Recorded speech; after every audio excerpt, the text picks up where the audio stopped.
So I wanted to come on here and do a bit of a reply to the video that Alyx did. As a matter of fact, the segment that he kind of edited onto its own video, if you will, kind of the excerpt, if you will, from the live stream he did earlier today or yesterday, seeing as though it's Sunday now.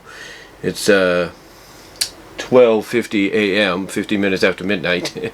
But anyway, I wanted to come on here and basically just give a quick reply to that video that Alyx said. Now, everything Alyx pointed out, basically, from his point of view and from anybody else's point of view, is indeed true. From a storyline perspective, as maybe, as jumbled up as it might be to some, basically, it kind of makes sense, from that perspective. Daniel Bryan being added to the match from a storyline situation, that was set up all the way back before even the Rumble happened. And pretty much that's what WWE had originally intended. That's until Edge made himself eligible for the Rumble, at least declared himself in the Rumble match. And on top of that, this was around the time that Edge was cleared to get back in the ring. And WWE knew that, well, if Edge was going to come back and compete in the Rumble, he needed to win it, and he needed to have a strong showing so that whatever championship they would book him to go for, he would have a believable chance at winning. And originally, they were going to go with, obviously, Edge and Drew McIntyre. But then, Bobby Lashley on the Raw side of things got red hot. People started to get behind him in the Hurt Business. And WWE's like, oh, heck, Lashley and McIntyre makes more sense for the Raw brand to main event one of the nights of WrestleMania. Let's go with that instead. And so they had to switch things around. Now, we kind of knew that Edge wasn't going to go for the NXT Championship, but at least for them teasing the possibility that he might do that and have a match against Finn Balor or Karrion Kross, I thought was great. I thought was a great kind of little bit of, I guess you could say, push and what's the word I'm looking for? Seal of approval that the NXT Championship needs. If you have an 11-time Hall of Famer world champion saying, "Hey, I might go for your title at WrestleMania. You may not know that, but I might consider it."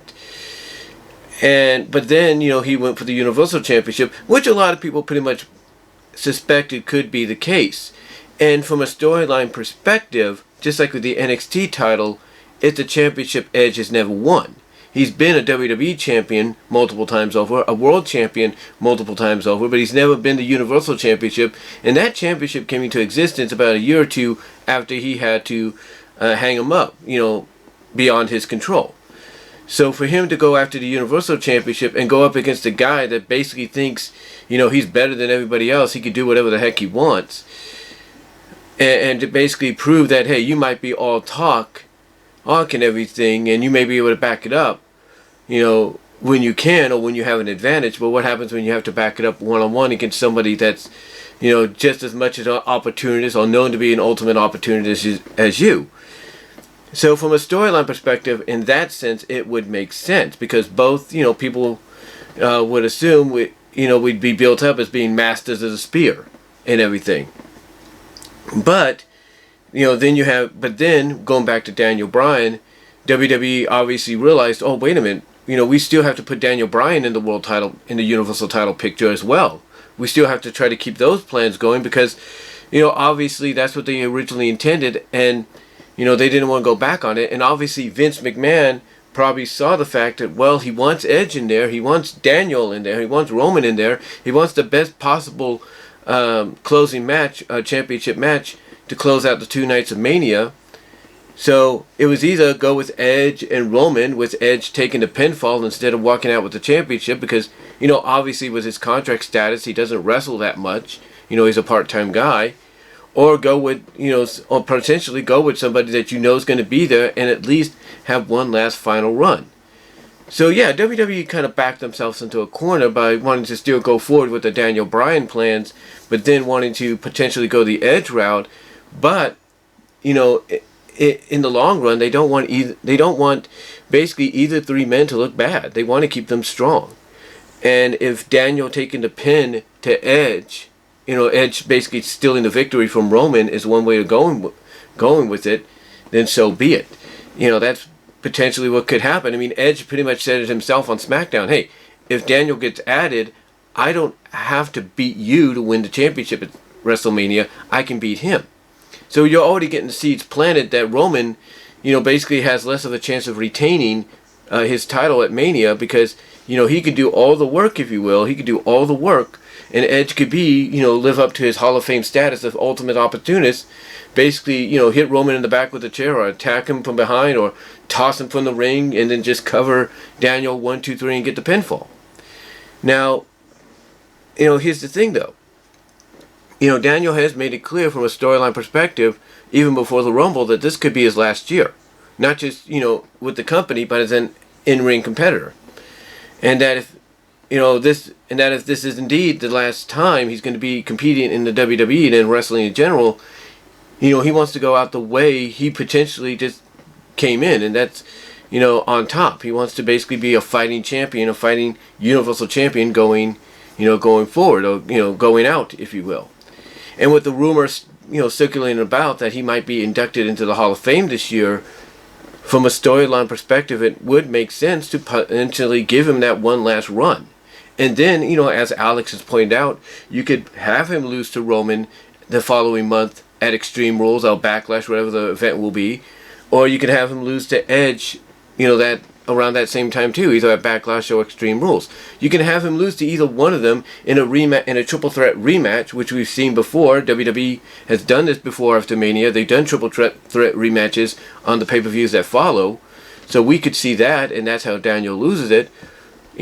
Or you could have Daniel keep it into at least SummerSlam, and then maybe, if he's got any creative pull, have him, put over someone like a Cesaro, or maybe somebody coming up to the roster like a Karrion Kross, or coming back to the roster like a Finn Balor. Have him be able to put them over and let them be the champion and go forward. And then you can have Edge and Roman feud against each other, and basically, Edge blame Roman for putting them into the circumstance because he wasn't man enough or tribal chief enough to face Daniel legitimately one-on-one when he could be at almost close to 100%. So there's a lot of things, a lot of factors that play in.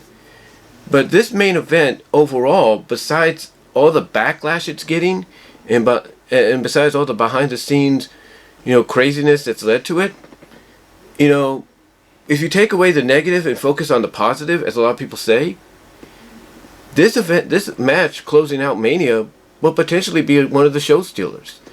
It'll be a match that basically, makes you wonder, are they going to keep it on Roman? Have him stay champion till Mania in Dallas the following year and defend against The Rock? Or are they going to put it on to Daniel and then Edge and then put it back on Roman later? Or, what? There's a lot of factors, a lot of storyline factors that will keep people guessing of exactly where they will go.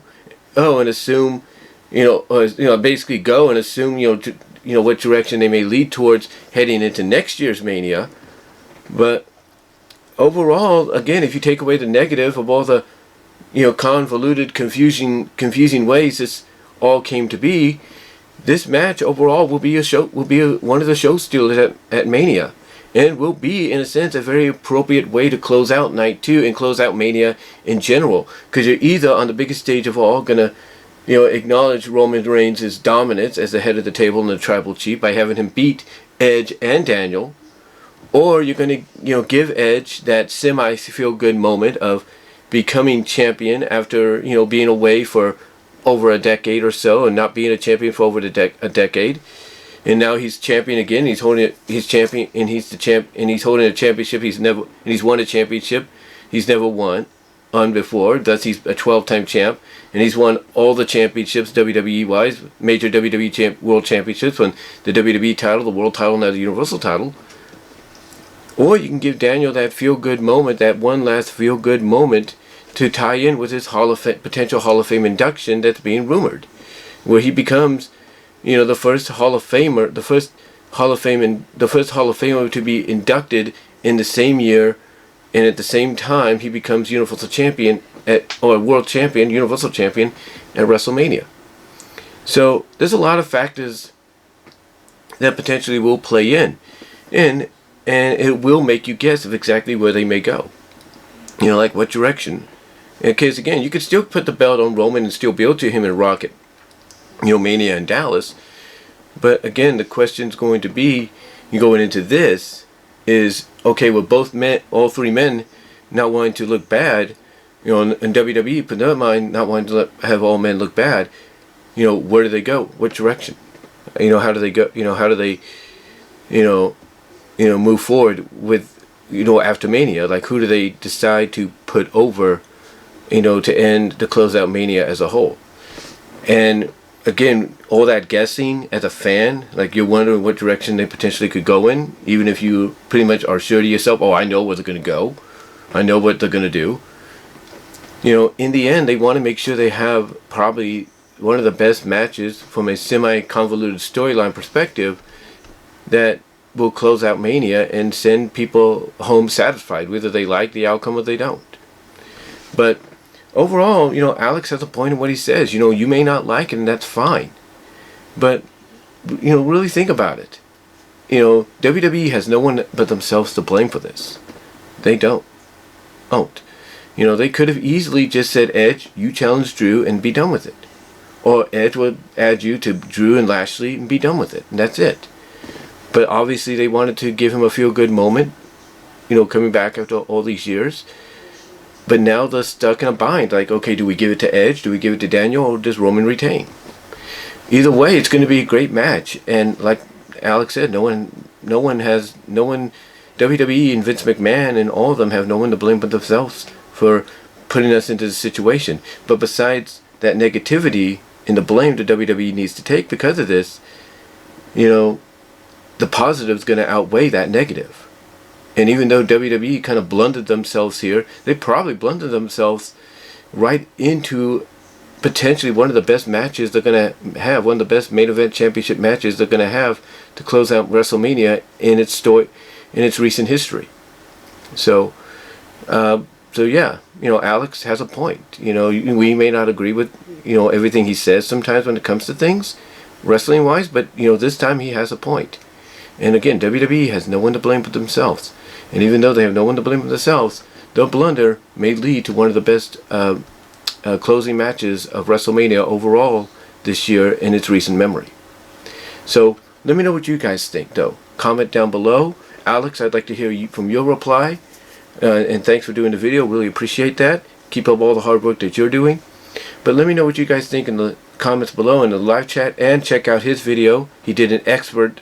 He actually edited out the portion where he talked about the Edge, Daniel, and Roman situation. I'll put that up at the end of the video here, along with his live stream, full uncut live stream, where it's also included in. And again, let me know what you guys think down below. Comment if you like, and I'm out. By the way, I just wanted to add this one thing too. I just wanted to add this one thing, if you will, a little bit of a bonus. Basically, again, I stand by everything I said. I agree with what Alyx said because he's right about what's going on. You know, he's very opinionated. But also, when you really think about it from a storyline perspective, and if they really want to hammer this home as being fact, you know, even though Edge at Elimination Chamber basically said, I'm challenging you, Roman, for the Universal Championship. Yeah, he may have said, hey, I want to face you for the Universal Championship at WrestleMania. If they really want to hammer this home, they can have Adam Pearce, Triple H, or even freaking Vince McMahon come out and say, yeah, Edge, you did challenge Roman for the Universal Championship at Mania.